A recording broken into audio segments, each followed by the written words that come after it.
Assalamualaikum warahmatullahi wabarakatuh. A'udzu billahi minasy syaithanir rajim. Bismillahirrahmanirrahim. An taqula nafsun ya hasrata ala ma farrattu fi jambillah ala ma farrattu fi jambillahi wa in kuntu laminas sakhirin. Para pecinta Al-Quran yang berbahagia, di dalam ayat ini kita akan belajar tentang sifat idgham yang tidak boleh hilang ketika dia itu idgham mutajanisain. Mari kita simak sebelumnya. Di sini ada nun bertemu dengan ta yang kita sebut dengan ikhfa hakiki, kita dengungkan, kita panjangkan. Sementara yang ini adalah idgham bi gunnah, tanwin bertemu dengan ya, kita baca panjang, kita dengungkan juga. Idgham artinya masuk ke huruf ya, tanwin ini masuk ke huruf ya sehingga membacanya itu bukan nun lagi tapi tasydid ya. Ketika tasydid ya ini kita panjangkan atau kita dengungkan. An taqula nafsui, ketika sui ini kita panjangkan. An taqula nafsui ya hasrata ala ma farrattu fi jambillah. Nah, disinilah kita menemukan sifat idgham itu. Sifat idgham, kita tahu bahwa sifat idgham itu adalah membaca huruf tersebut dengan mengatupkan pertengahan lidah ke langit-langit atau melengkungkan keliling lidah ke langit-langit yang mengakibatkan suaranya lebih besar. Itu namanya idgham, atau istilah lain adalah intibaq. Antara to dan ta, kalau kita lihat ini adalah hukum bacaan idgham mutajanisain, di mana huruf to dan ta ini sama makhrajnya. Makhrajnya atau tempat keluarnya hurufnya itu sama, akan tetapi sifatnya berbeda. Salah satu sifat yang berbeda itu adalah itbaq atau intibaq. To itu mempunyai sifat intibaq atau idbaq, sementara ta itu mempunyai sifat infitah. Apa perbedaannya? Kalau idbaq itu suaranya menjadi lebih besar, bunyinya lebih besar karena dia mengatup ke langit-langit, sementara ta itu infitah, suaranya lebih kecil. Nah, di dalam kita itu membaca idgham mutajanisain, rata-rata idgham, kalau namanya idgham itu dimasukkan ke huruf berikutnya, yaitu kita langsung menghilangkan huruf yang pertama, langsung kita tasydidkan ke huruf berikutnya. Tapi khusus huruf to ini tidak langsung kita ke huruf ta, tapi ada sifat huruf to yang tidak boleh dihilangkan, sedangkan yang lain itu boleh dihilangkan. Seperti sifat to yang qalqalah ini tidak kita qalqalahkan karena dia sudah idgham atau masuk ke huruf ta. Sementara huruf to yang mempunyai sifat idbaq atau intibaq itu tidak boleh dihilangkan, sehingga kita mensukun to itu harus kelihatan bunyi lebih besar ya, intibaq. Sifat intibaq itu terdapat dalam huruf to, kemudian zo, shod, dot.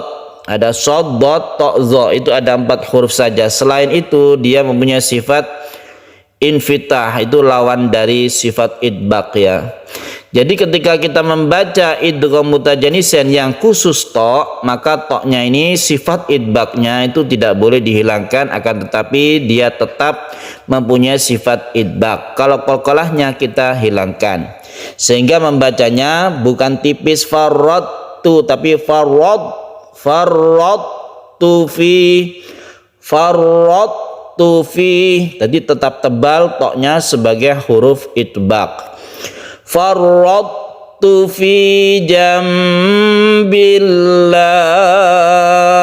Kita tadi berhenti di sini karena tidak kuat. Kalau kita berhenti maka berlaku hukum mad arid disukun, artinya kita panjangkan. Kalau kita teruskan lafaz Allah ini satu alif saja, tapi kalau kita berhenti di sini ini bisa menjadi 3 alif, itu tidak masalah. Itu namanya mad arid lisukun. Nun mati bertemu dengan ba, ini kita baca iklab yang berubah suara nunnya menjadi mem mati.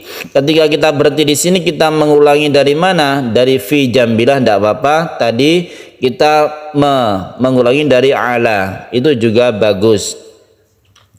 Ala ma farrattu fi jambillahi wa in kuntu laminas sakhirin.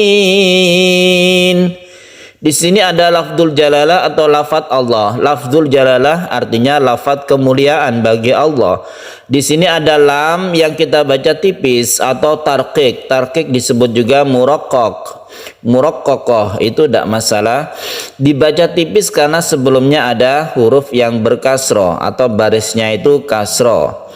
Wa in kuntu, nun mati bertemu dengan kaf dan nun mati bertemu dengan ta, ini disebut ikhfa hakiki. Tapi cara membacanya itu berbeda antara kedua huruf ini. Sama-sama samarnya tapi berbeda. Kalau nun bertemu dengan kaf itu cenderung menuju ke huruf eng atau ng, eng. Wa in kuntu ini tidak ng atau eng ya. Jadi tergantung hurufnya masing-masing. Kalau ikhfa yang cenderung ke eng hurufnya itu kaf dan qaf. Untuk huruf yang lain itu sesuai dengan hurufnya kita baca. Ketika kita itu mendengungkan, kita bersiap dengan membaca huruf tersebut. Wa in kuntu laminas, maka ketika kita membaca ikhfa biar sempurna ini kita dengungkan juga ya, sama panjangnya dengan iklab dengan idgham bigunnah juga. Kemudian di sini ada al bertemu dengan sin, kita baca idgham syamsiyah. Al apabila bertemu dengan huruf sin ini kita tasydid sehingga namanya idgham. Idgham itu masuk ke huruf sin ya. Kemudian sin itu bersifat shafir, artinya dia berdesis. Berdesir ketika dia itu menerima harokat sebelumnya, sehingga kita panjangkan karena tasydid itu menjadi sin ini double atau menjadi 2 sin. Laminas wa in kuntu laminas sakhirin. Kha-nya kita baca kha yang mempunyai ciri khas untuk sifat kha ini sakhirin, akan tetapi ini ro-nya yang mendampingi kha ini dibaca tipis karena dia itu berharokat kasroh. Kemudian kita baca belakangnya ini mad arid lisukun. Arid artinya menghadapi, lisukun artinya huruf yang disukun. Aslinya ini adalah mad tabi'i ro-nya ini, tapi mad tabi'i atau mad asli bertemu dengan huruf yang diwakafkan atau disukun, maka membacanya yang sebelumnya 1 alif ini bisa atau boleh menjadi 1, 2 atau 3 alif, atau kalau harokat itu sampai 6 harokat itu tidak masalah. Baiklah kita ulangi dari depan. An taqula nafsun ya hasrata ala ma farrattu fi jambillah ala ma farrattu fi jambillahi wa in kuntu laminas sakhirin. Jadi kesimpulannya, apabila kita menemukan idgham mutajanisen yang tok bertemu dengan tak, maka huruf toknya ini hilang sifat-sifatnya kecuali sifat yang satu, yaitu idbaq. Idbaq disebut juga intibaq, yang lawannya adalah infitah. Idbaq itu adalah melengkungkan atau mengatupkan pertengahan lidah ke langit-langit sehingga bunyinya menjadi besar. Kalau infitah itu menjadi bunyinya lebih kecil. Itu perbedaannya. Shadaqallahul azim. Semoga bermanfaat. Wassalamualaikum warahmatullahi wabarakatuh.